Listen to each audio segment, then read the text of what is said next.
Chief election commissioner को किसने phone किया कि आप मोहसिन नकवी को पंजाब का निगरान वज़ीर आला लगा दीजिए। मोहसिन नकवी को तैनात क्यों करवाया गया, उनसे क्या काम लिए जाएंगे, इरादे क्या हैं, आसफ जरदारी किस नौइयत की किस तरह की गेम कर रहे हैं।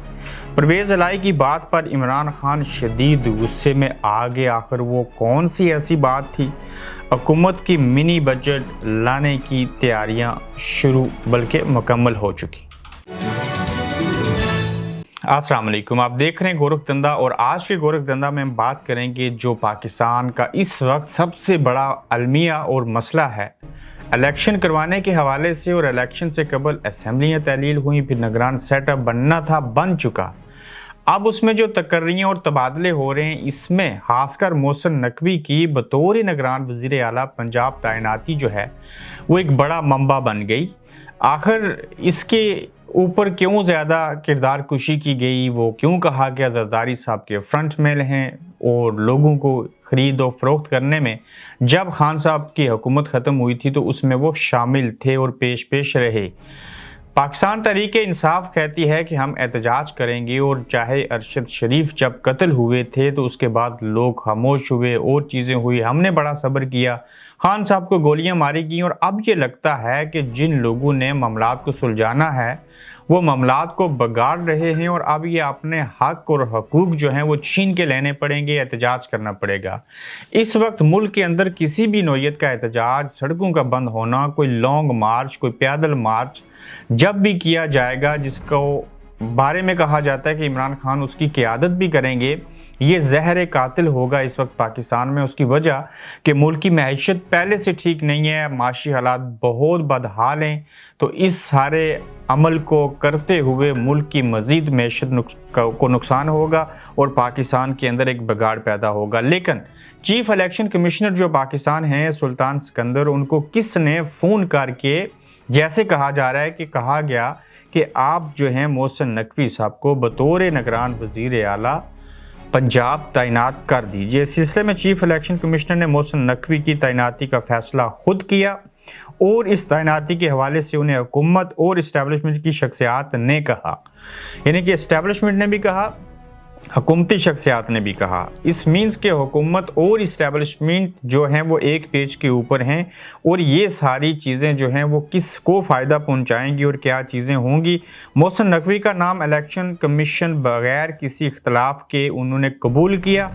हुकूमती नामों पर इलेक्शन कमीशन की जानिब से मशावरत भी नहीं की गई, डायरेक्ट मोहसिन नकवी का नाम सेलेक्ट किया गया और वही काम हुआ कि जब हुकूमत तहलील की पंजाब असम्बली इमरान खान साहब ने, तो उसके बाद पहला बयान आया था कि अब हम जाने, हमारा काम जाने, हम किसी के साथ कोई मशावरत नहीं करेंगे, अपनी मर्ज़ी की ब्यूरोक्रेसी, अपनी मर्ज़ी का आपने गवर्नर लगा रखा है और अपनी ही मर्ज़ी का निगरान वज़ीर आला लगाएंगे। तो जब कह दिया गया था तो फिर वैसे करना था और वैसे कर लिया गया और इस्टेब्लिशमेंट और मौजूदा हुकूमत ने मिल के आउट ऑफ दी वे जाके, मैं इसको कहूँगा कि कंट्रोवर्शियल आदमी को निगरान वज़ीर आला पंजाब लगा दिया, जिसके ऊपर एहतजाज होगा, कोर्ट में केस जाएगा, हल्ला गुल्ला होगा, मजबूरी और लाचारी के आलम में शायद इलेक्शन की तरफ बढ़ना पड़े। लेकिन इमरान खान के साथ अगर अवाम बाहर निकले, उन्होंने साथ दिया, तो ऐसी सूरत हाल में जो है वो प्रेशर डेवलप किया जा सकता है और शायद इनको कामयाबी हो जाए।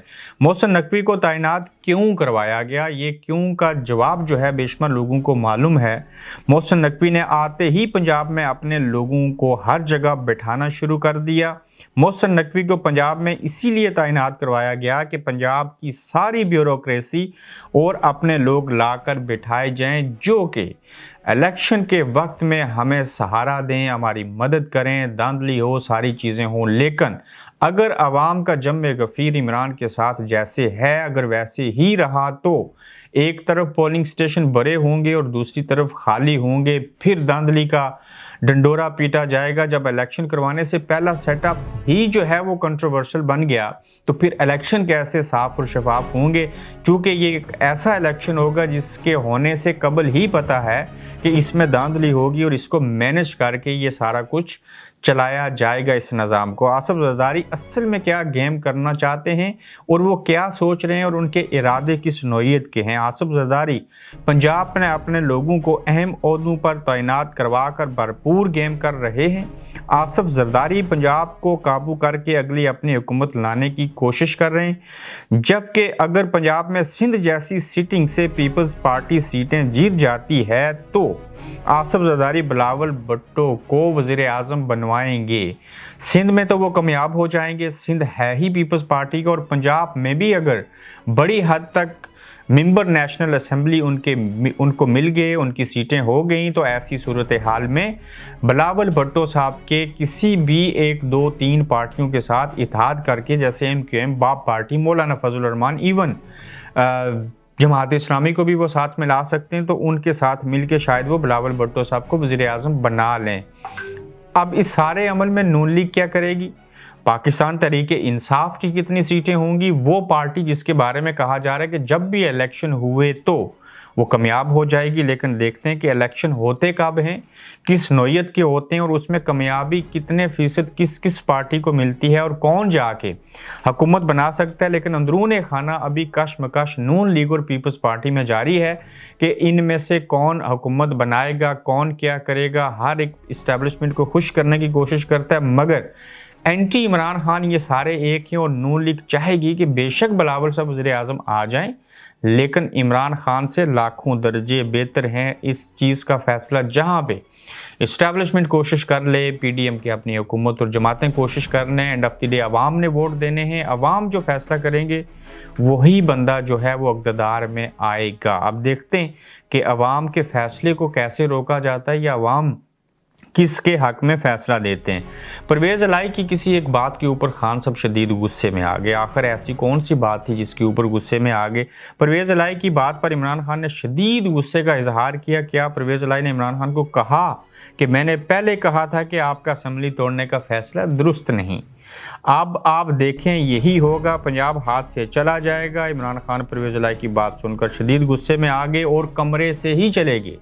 यानी कि परवेज़ इलाही साहब ने कहा कि खान साहब बताया था असेंबली नहीं तोड़ें, हुकूमत नहीं छोड़ें, और ये आपके हाथ से सब कुछ निकल जाएगा अब भी, और फिर भी पंजाब आपके हाथ में नहीं आएगा। और वही हुआ जिसका मुझे डर था। और खान साहब को जब कड़वा सच परवेज़ इलाही साहब ने मुंह के सामने आमने बैठ के बताया तो खान साहब ना सिर्फ गुस्से में आए बल्कि उस कमरे से उठ के ही चले गए। हमारे सोर्सेस के मुताबिक हुकूमत की मिनी बजट लाने की तैयारियां ज़ोर शोर से जारी। हुकूमत की मिनी बजट लाने की तैयारी, इसके ऊपर मुझे तफसीली बात करनी पड़ेगी। 200 अरब रुपए का मिनी बजट लाने की तैयारी हो रही है। ये कुछ भी नहीं है 200 अरब बजट रुपए। मुतअद्दिद लग्जरी अशिया पर इजाफी टैक्स लगेगा, और जब ये इजाफी ड्यूटी ऐड करेंगे इसमें, तो तजवीज़ कुछ इस तरह की है कि मज़ीद 70 अरब रुपए की अशिया पर दी जाने वाली टैक्स की छूट ख़त्म करने की तजवीज़ है। 1 फरवरी 2023 से मिनी बजट पर अमल शुरू होने का इम्कान है। नॉन फाइलर्स की बैंकिंग ट्रांजैक्शन पर होल्डिंग टैक्स से लेके बेशुमार जो चीज़ें हैं उनके ऊपर भी टैक्स लगाया जाएगा। योमिया 50 रुपये से ज़ायद की बैंक ट्रांजैक्शन पर भी होल्डिंग टैक्स की तजवीज़ दी गई। इसके अलावा मजमूई तौर के ऊपर जो होल्डिंग टैक्स से 50 अरब रुपये आमदन का तखमीना मिनी बजट के ज़रिए दरामदात पर जो है वो भी टैक्स आयद किया जाएगा। मकामी सतह पर भी जितने भी छोटे कारोबार हैं उनके ऊपर भी इसका असर पड़ेगा। ये जो टैक्स आयद किए जाने का इम्कान है, दरामदी खाम माल से लेके जितनी भी चीज़ें होंगी उन सब के ऊपर लगेगा। ऑर्डिनेंस के ज़रिए दरामदी लग्जरी आइटम पर 3% तक जो है वो टैक्स की अदायगी करनी होगी, आयद किया जाएगा। जिन दरामदात अशिया पर कस्टम ड्यूटी ज़ीरो है वहाँ 1% उनके ऊपर भी इजाफा करेंगे। बैंकों के फॉरेन एक्सचेंज मुनाफा पर भी जो है वो टैक्स आयद किया जाएगा। यानी कि छोटी छोटी चीज़ें जो हैं उनके ऊपर भी असर पड़ेगा, जैसे सिगरेट हैं, इस तरह की बेशुमार ऐसी चीज़ें हैं जो ज़्यादा इस्तेमाल में आती हैं और एक सर्वे के मुताबिक तकरीबन 50 लाख सिगरेट जो हैं वो रोज़ाना की बुनियाद के ऊपर पाकिस्तान जैसे मुल्क में ख़रीदे और इस्तेमाल किए जाते हैं। तो ऐसी अशिया को हिट किया जाएगा जो कि खाने पीने में नहीं आती, अगर उनको छोड़ भी दिया जाए तो शायद उससे असर ना पड़े। तो हुकूमत ये कोशिश कर रही है कि मिनी बजट लाएं और मिनी बजट के साथ ही हम टैक्सेस में इजाफा करें और टैक्सों के ज़रिए जो है वो अपनी आमदन का ज़रिया जो है वो बढ़ाया जाए। अपना ख्याल रखिएगा। अगले एपिसोड में मज़ीद आपसे नई खबरों और तज्ज़ियों के साथ मज़ीद बात होगी। आप देख रहे हैं गोरखधंधा अब्रार कुरैशी के साथ।